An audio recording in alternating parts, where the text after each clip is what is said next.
Welcome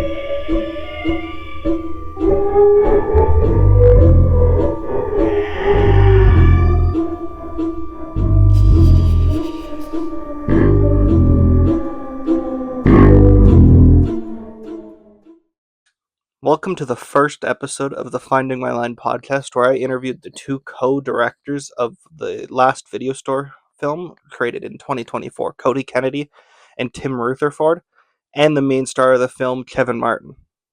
I also want to apologize in advance for the poor mic quality on my end, as I did not have a mic set up on my computer at the time, but for the next one I will.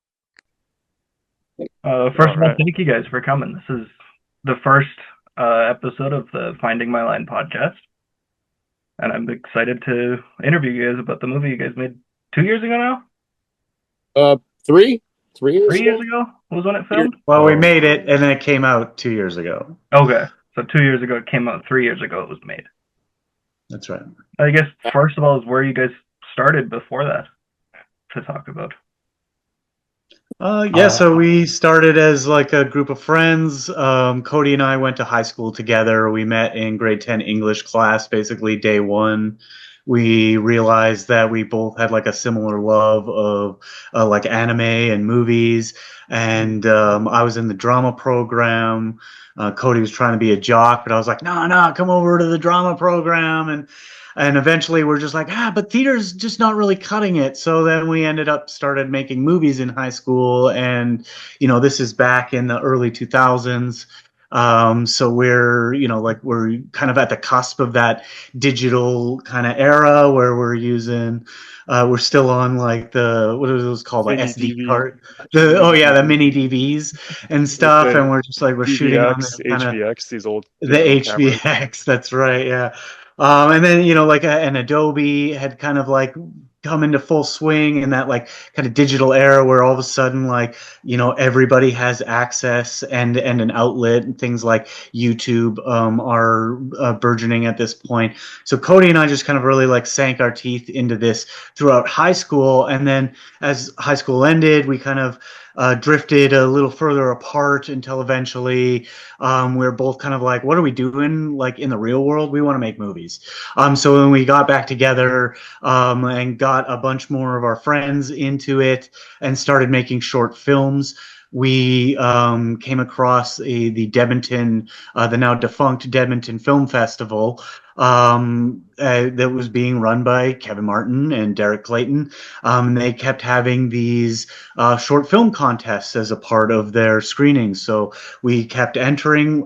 We won a few of them consecutively, and the audience was really loving it. So they, when's the next one coming out? So then we started turning our focus into that. And when we met Kevin through the festival, we were kind of introduced to Kevin's video store, the Lobby DVD store in Edmonton. And from there, we just fell in love with the aesthetics of the place, just that vibe and this is like in the 2010s. So it's just like, what is a video store? It's an essential part to Cody and I's upbringing and our generation, absolutely Kevin as well. But it's just like, and then who's this guy? Who's this guy in the video store that's like, as Cody always puts it, like, this is our film school. So we really like kind of immersed ourselves in this kind of offbeat film world and all this kind of strange cinema and eventually like kind of that Canucksploitation that Kevin had a whole rack of, that we just kind of like,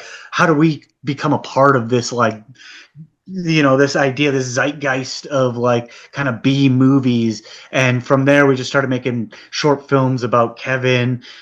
We did that for many years. And then we, again, as it kind of happens, we got a little bit of success, and then we had to kind of rejoin the real world, unfortunately, for a few years. Made some money though, and we're able to come back and start really focusing down like what was successful about our shorts. How do we like take this to the next level? And then after a few more years of just trying to push our stuff and push our idea, we made a video store commercial for Kevin upon his request for a film festival. It kind of got the band back together. And then Cody edited it for a year.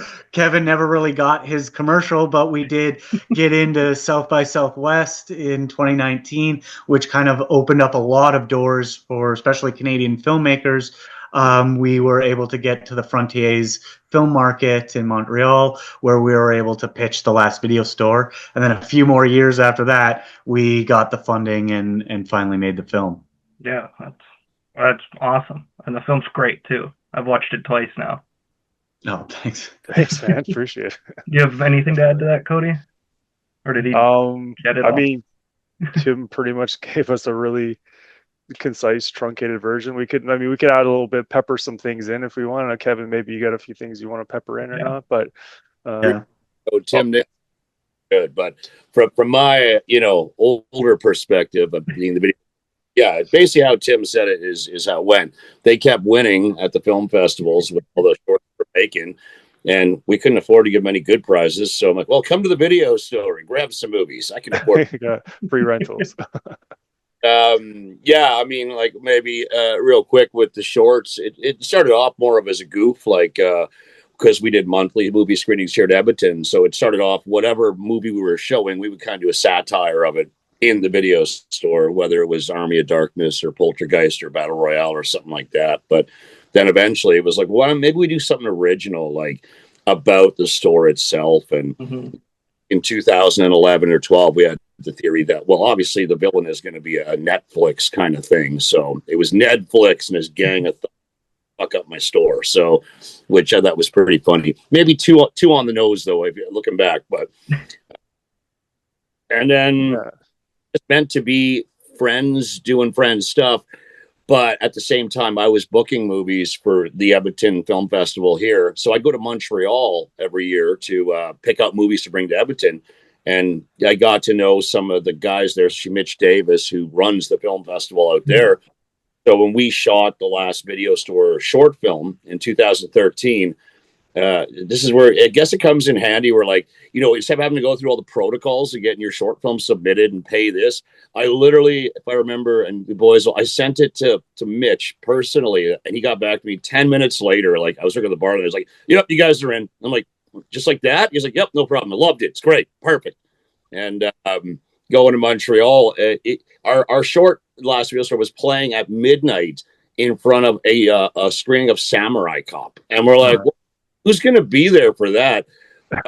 That was our first experience with film festival crowds. It was so nuts. So, and yeah, like the boys said, that kind of kicked it off. And then, then obviously we won the illustrious Ampia web series award for our straight to video web series 2015. And that to me was the genesis of what the movie would become. It was like we took the best of that and stuck it in the movie. And we did actually attempt to shoot a feature film version of The Last Video Store after The Last Video Store short film, where we got like a little bit of like a tiny grant for writing or something. It was for development. Development. Okay, we're gonna shoot the movie. Let's shoot this movie, and it was extremely ambitious. Like the script was like insane, and it was a good learning process of like, okay, like we've been stuck in this store for all these shorts. Let's like let's like go out. Let's write this like big giant film where we're gonna like go from place to place, and there's like underground video trading and all these crazy characters. So at the time, myself and actually a good friend who was kind of like the DOP, also actually ended up making all the music for The Last Video Store feature film. We both worked at this car dealership group called Go Auto, and we worked in the marketing department, and we were making videos for cars. And they had like a dealership that was empty because they had moved the dealership out, and we somehow convinced like the people at Go Auto to like lend us this dealership for a summer so we could like shoot our film in it, like use it as like a studio. So we basically gathered all our friends, took this small amount of money, built a video store set inside this like dealership, just like a bunch of crazy kids, and just like spent like 2 months shooting like what would have been like the first 15 minutes of the film, which we probably should have just shot the entire thing in there, but we needed to learn that first. And then just kind of like when things kind of realized like, okay, I don't know, like if we're not gonna be able to finish this, there's like this Story Hive Tellus is doing this like new thing with web series where you can kind of pitch a web series. So we're like, we have this idea straight to video, which is like Kevin getting trapped into a bunch of movies and he has to go through these movies. Let's kind of like spin into that. And we managed to make that with Story Hive and Tellus, like what Kevin said. And then again, fast forward a couple of years, we didn't really do anything. Kevin asking for a commercial, us being like, what if we like make a short film about like guys trying to make a commercial? Like, let's get the band back together and spend a weekend in the video store shooting this thing. And then Kevin asking for it and then being like, no, just wait. I think we can like beef this up a little bit. Let's just keep on like picking away at some of the pieces and then, making that like what they had said about South by Southwest. And then basically everything we had done before had kind of accumulated into the last video store movie and just taking the things we had learned from that experience and like, essentially keeping it quite contained and within the store and trying to like play with that concept and stretch it as far as we could with like the resources we had. That's awesome. That's how everybody starts out. It's just resources and a little bit of funding. And it was like really the power of friendship. Like it's really just us like just sticking it together because you can't do this alone. Like you need a couple of friends to help you out for sure. So like I mean that's probably the best part of the whole experience is that we are like now kind of lifelong friends that we're kind of stuck with each other in some way or another, in a good way. That's awesome. What started, because the last video store is a horror comedy and it's fantastic. What started the love for horror films and why did you choose horror over anything else? I guess we all have to take turns on this one because everyone has their own like journey. Well, for me, it was my mom is a big movie fan and just loves horror movies.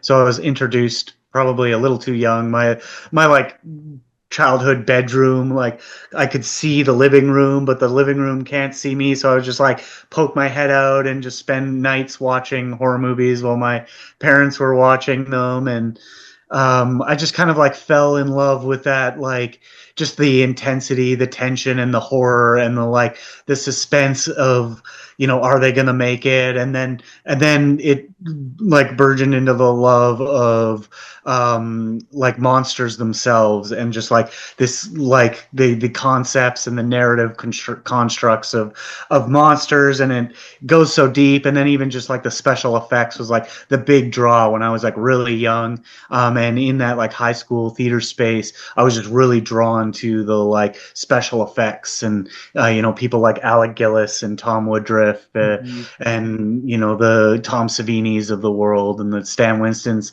and just like really wanted a piece of that. So that was like my big draw towards horror movies, because those really are the movies that utilize those resources the most. Yeah, well, for me, being the senior citizen of the group here,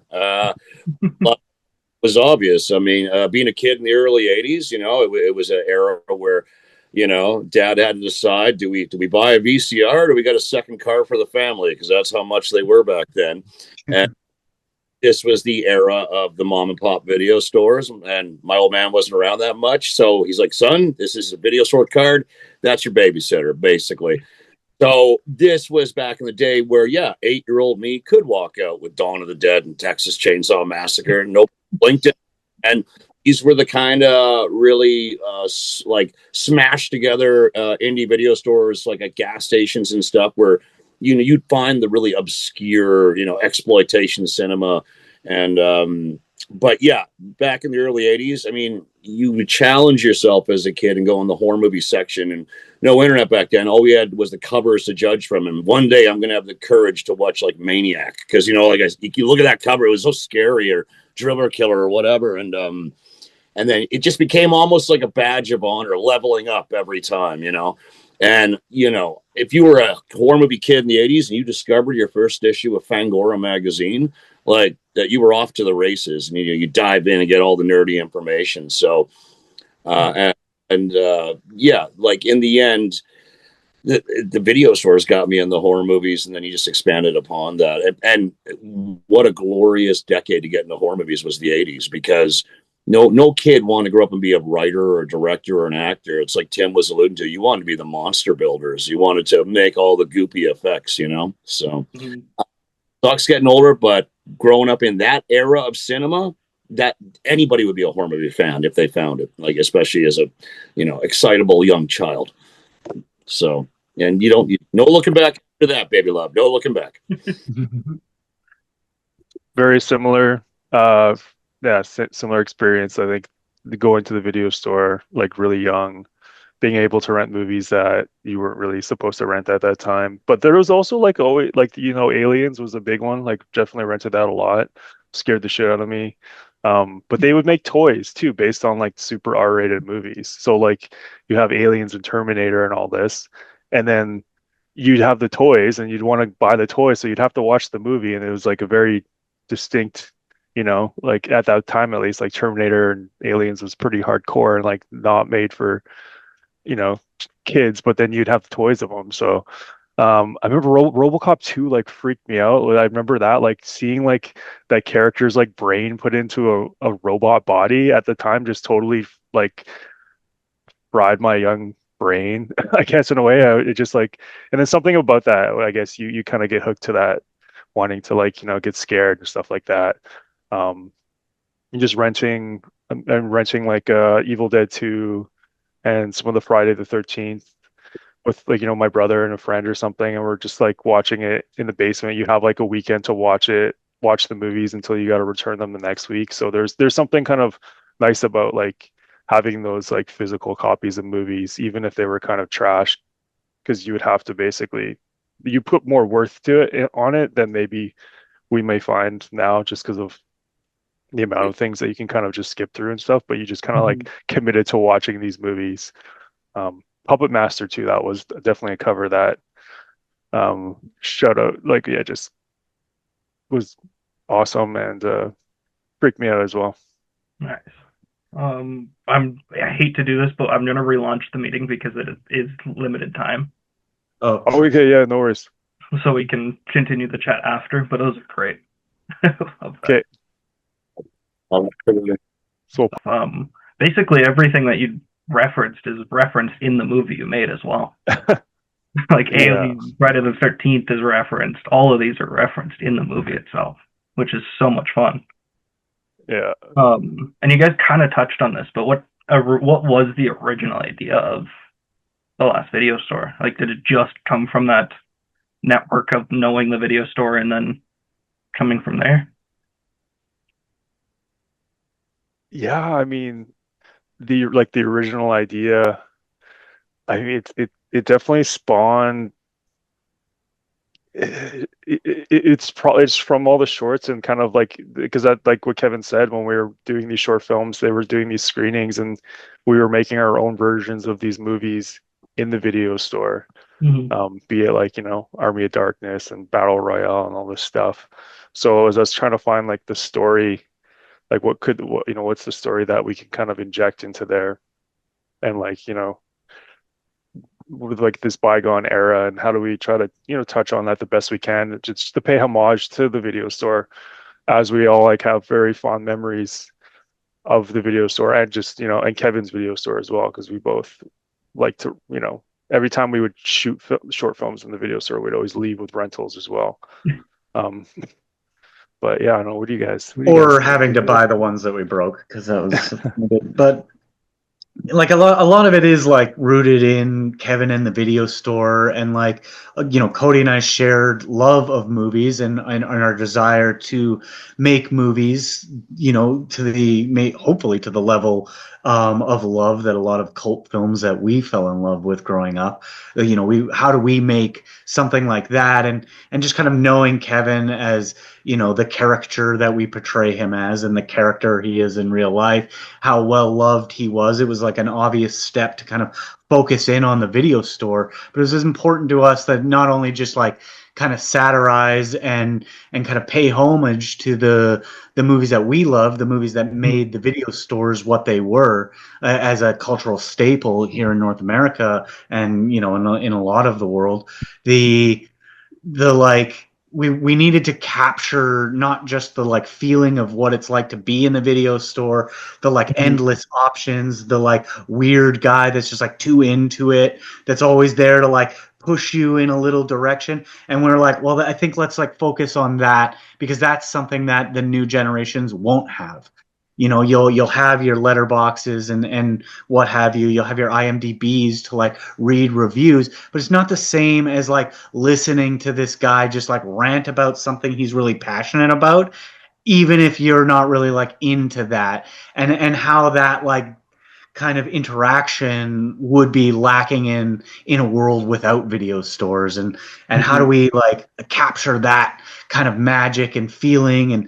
And we felt like a lot of the times movies that pay homage to those like bygone eras and like these like kind of lost spaces sometimes, you know, kind of get too caught up in like the movies themselves. And we felt like, although straight to video was a great exploration through that, it was just us still having fun in the movies and not really like engaging with like what do people love about movies. And so when we set out to make The Last Video Store the movie the first time, you know, we had some of those elements, but they weren't quite refined.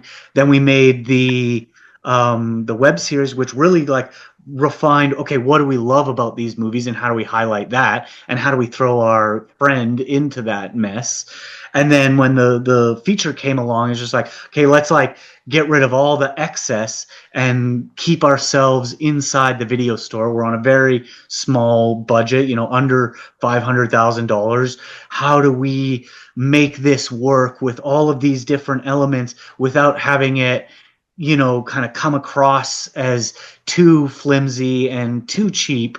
Well, let's just like really dial in on the like B movie aesthetic and kind of use that as like our backboard, so that we don't have to like slam dunk every single one of these things, because we just simply don't have the budget for it. And you know, let's include some exploitation, some Canadian exploitation kind of B movie elements in it, because you know, we're still living in that world as Canadian filmmakers, you know, with a micro budget. How, like, you know, some of that stuff is unintentional.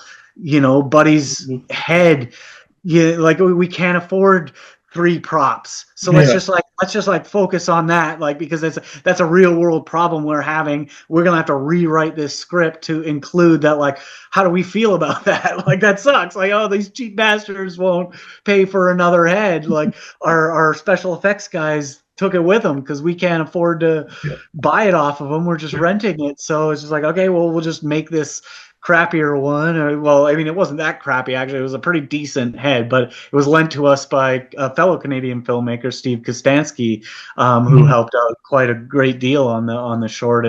And then just realizing that community of Canadian filmmakers and stuff, you know, RKSS, those kids, the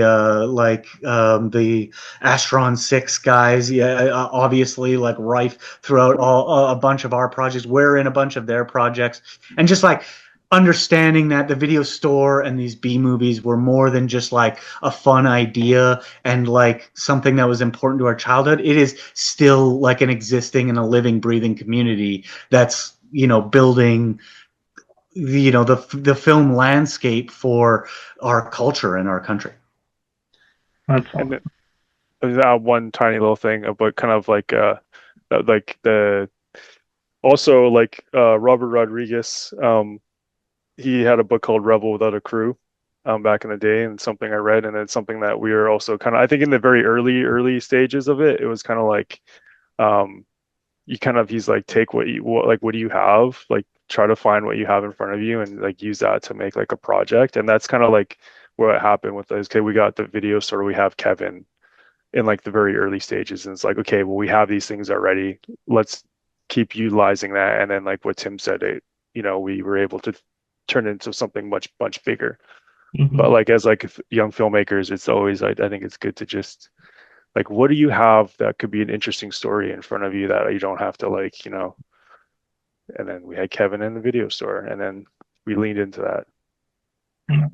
We keep talking about you, Kevin, but we haven't heard much. So I've got a question for you, actually.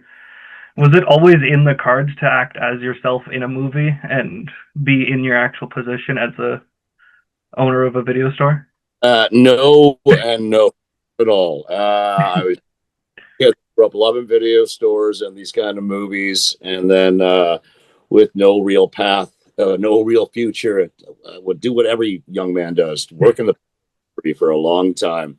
And no, I lucked out here at Edmonton. A friend of mine who's also a filmmaker, Chris Pavoda, he opened this location up back in 2004, but he had to move back to Montreal within a year. So he was like, "Do you know anybody that wants a video store?" And I'm like, "Yes, I."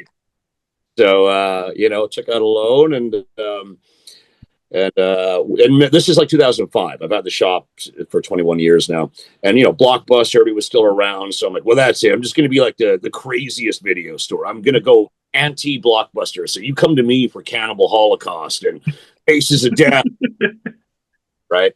And I realized I made the biggest mistake of my life. Like, there's no money in this, and oh my god, I can't even afford to pay back the loan.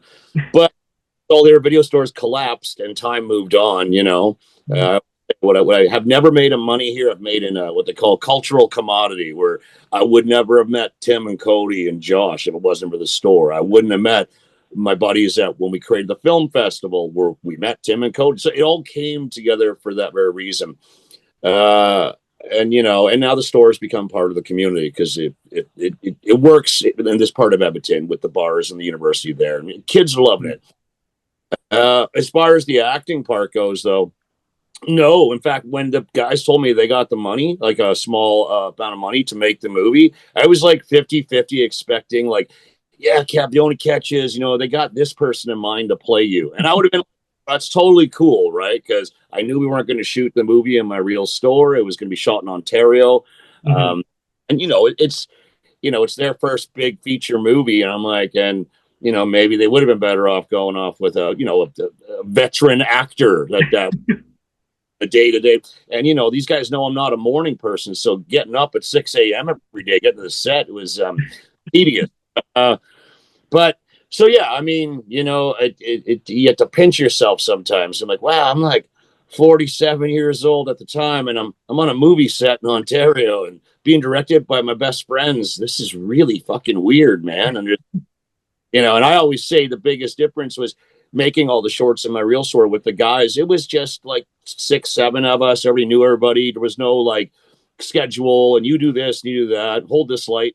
But the day one of shooting the movie, I'm looking at the camera and there's like 10 people behind the camera. I don't even know who they are except for Tim and Cody. And it's like, now you got to act. They think you're an actor. So what's that?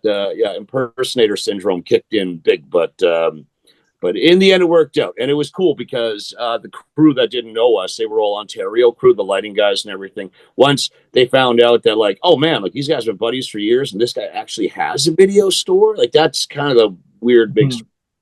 We kind of sucked them into getting hype for what we were making as the days went on, which was good. So, yeah, never say never, 40s, I'm like, hey, my face is on a physical copy of a movie, so that's pretty cool. It is really cool. And I think if they hadn't had you, it wouldn't have brought the charm that it had in the role at all. Absolutely right. Yeah. We fought to make sure that as we were building the package, like the pitch package for the marketing and stuff, that Kevin was so like intrinsically a part of that story and a part of what we were selling.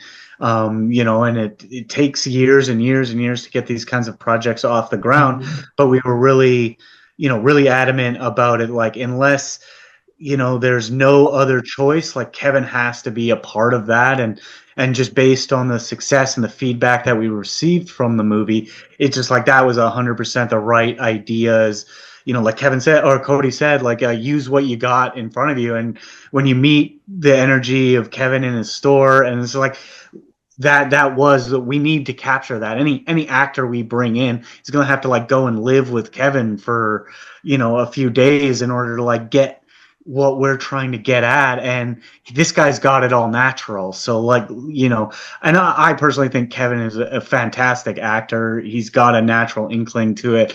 He's probably seen more bad movies than anybody that I've ever met, for sure. And it just like, I think in the back of his head, subconsciously, he just like knows when bad acting, like the aftertaste of bad acting. So it's just like it almost came to him through his own education that it just like he knew when a line wasn't reading right or when a delivery wasn't as punchy as it should have been or when he's going too melodramatic. I have a tendency, if you can't tell, to be very like passionate and very like animated about things. So I think Kevin kind of understood there's like a happy medium there and knew exactly where to draw the line, which even some trained actors that I've worked with in the past have been like just not instinctually knowing how it sounds and feels in the way that Kevin seemed to bring to the screen.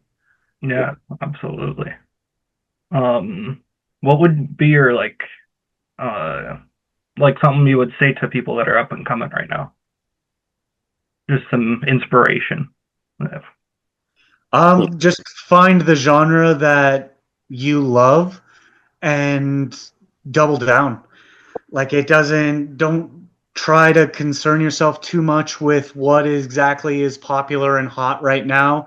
You just really have to find the genre that is inspiring you and double down into that genre and then start trying to find story. If you have a story that you're really passionate about and you're trying to find a genre, more often than not, you'll get caught up in a machine that's telling you where your story belongs, as opposed to being like, this is my passion. This is what I love. I love horror movies. I love, gore. I love a drama or a thriller. All of it is valid. When you put that passion into it, you'll realize that there are an infinite amount of storytellers that love that genre just as much as you, and it doesn't all have to come from a single point. Like Cody pointed out, this takes tens of people at minimum, hundreds of people at medium, and thousands of people at the like large scale. So never try and take it on all yourself. There's always a great community built around the genre or like the kind of type of story that you want to tell, not necessarily the story.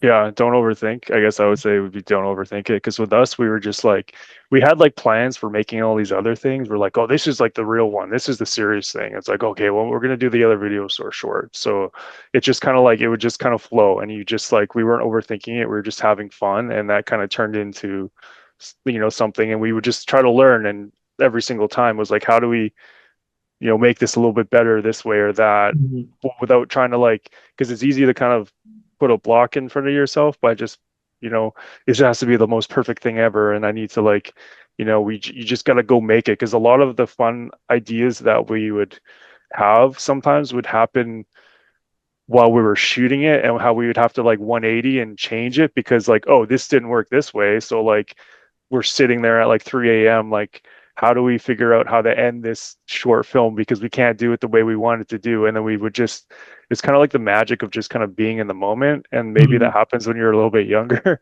It's easier to kind of get that. But I think it's just like, you just have to go and make that stuff. Because I look back and I'm like, holy fuck, how did we, I don't know how, if we could do that stuff again. But even with the last video store, we can tell you like the movie was a radically different movie, maybe like 4 months before we even shot it. Like we kind of flipped it because we were kind of like, maybe that's not the right way to tell this. And then even while you're making it, you kind of just have to go with the flow. Like even when you watch Obsession, I was watching some interviews with Obsession and how they were like, they didn't even know the ending until like post-production and like which way to end it. They shot a few situations and kind of, having to rewrite and do things. You're just kind of like it's the whole process. But anyways, it just make things, don't overthink it.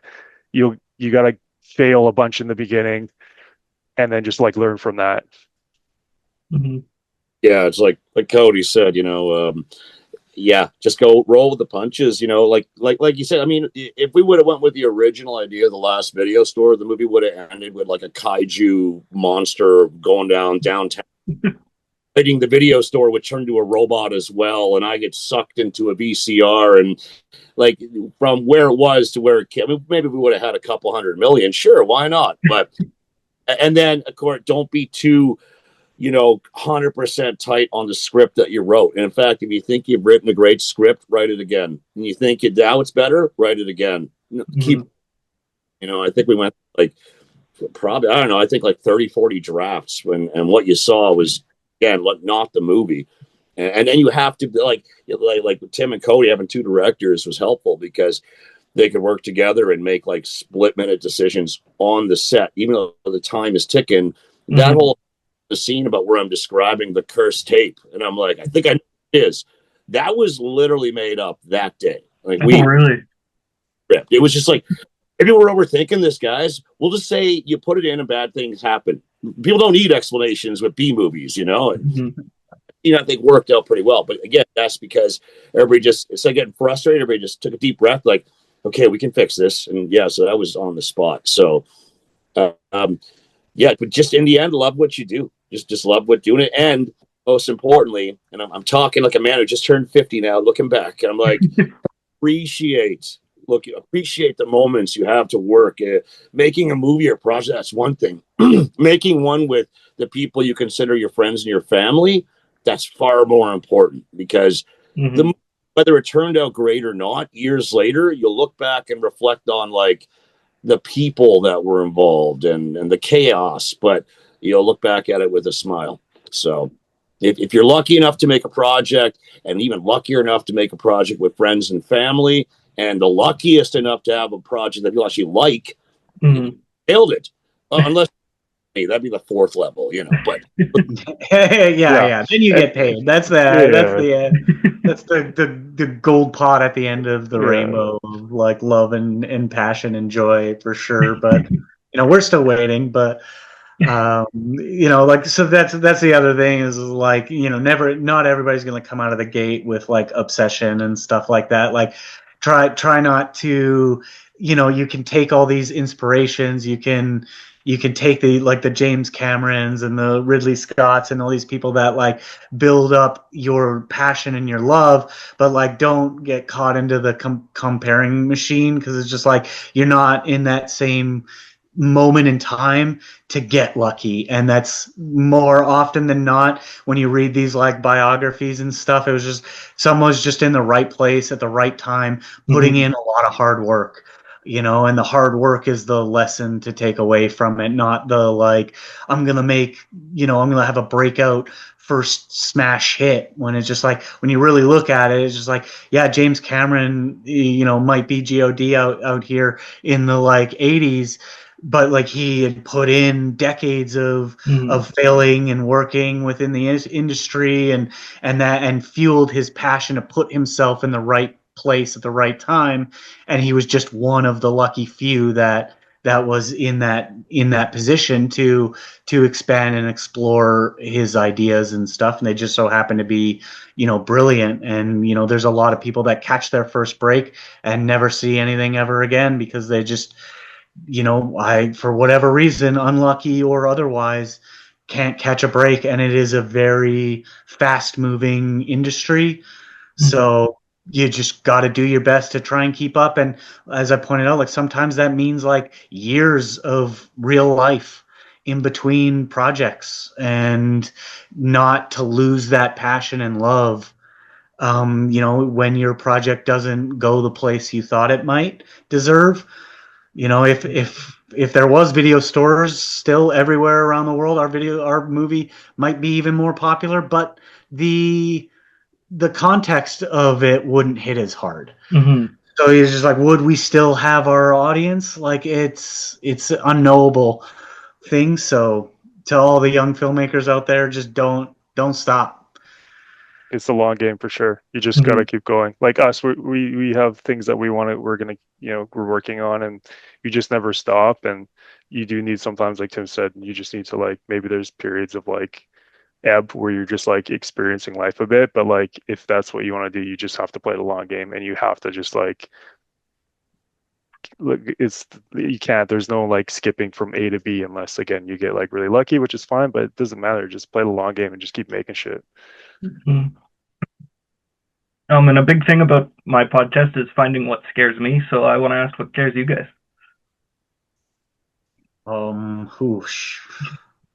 I mean, everybody hating the movie and telling me it sucks scared me quite a bit. But that didn't happen. So, I kind of got over a little bit of that hump. For me, it is like the natural world and like the monsters within it. Like that kind of idea has always scared me, like drumming up on like the jaws. Like I am very afraid of deep water. It freaks me out. Maybe it's because I'm a prairie kid or something, but like even if I'm in a lake and I can't see the bottom, like my mind just goes to like all the eldritch horrors that have been like waiting for this moment. So for me, that's what draws me in, is that like intrinsic fear of the natural unknown. Is this like, is it movie specific or just like in Doesn't have general? to be, but Oh, I mean, Martyrs really freaked me out. If you watch Martyrs, yeah. that movie definitely freaked. It rattled me. There's just the whole Oh yeah, that's a disturbing movie. existential crisis of the whole scenario. That kind of stuff rattles me a little bit, I think. But yeah, people. I think people can be kind of scary. Like the real, like I like the like the fun kind of like we watch like fun monsters and stuff like that. But then you're like, oh man, like people being mean to each other, like real cruel. That's freaky. But yeah, you go for it, Kevin. People too, Cody. I'm like, it's got both spectrums. I got this weird freak out by like small hillbilly rural towns where everyone scares you because you're the new dude in town. You're passing through the gas station. Very Chainsaw Massacre. I'm also freaked out of like mega cities too. I'm like, oh god, there's just too much humanity here, and they're all over the place, and people suck. But that's why, like, I generally, no bullshit. My video store being underground here, it's like an escape from what's out there, because all the monsters. As you get older too, you realize, man, the world is fucked up. Social media freaks me out. Realize how fucked up we all are. Maybe we always were. It's now in our face all the time. I hate doom scrolling, but we all do it. We're like, oh god damn it, my day's ruined. I haven't got out of bed. Yeah, my favorite movie of all time is Jaws. I was gonna say Sharks or like the deep ocean, like Tim said, which does freak me out. But I'll go the other spectrum. I'll be like creepy crawlies, man. Like just like little bugs. The smaller the creep out I am. And I remember Tim for a while was teaching kids about like bugs and stuff in elementary. And he came to my store with all these samples, and he had like I think it was a Madagascar cockroach or whatever. Like, get that fucking thing away from me, dude. And a millipede and centipede. Like the more legs, the more EBGBs I get. But yeah, that's scary stuff. Oh, that and losing my video store. That would be absolutely terrifying. Right. Walking movies on the streets, asking for change. And finally, do you have anything you guys would like to promote? Oh. Upcoming or current? Support your video store, local video stores, if you got them. I mean, yeah, we're definitely like, we got stuff like we're cooking and we're trying to do for a follow-up. We got even like an idea for what would be a follow-up video store project. But nothing like concrete, but maybe we can check in a couple months. Okay. Yeah, Kevin and I will be at the Frontiers Film Market doing a panel about Canadian films and the market pipeline. So if you're in Montreal, come check that out. And after that, we might have some extra fabulous news, because those are the people that are buying up ideas and buying up movies, and all of our festival folks and friends and fellow Canadian filmmakers will be there. So hopefully we'll have something extremely exciting.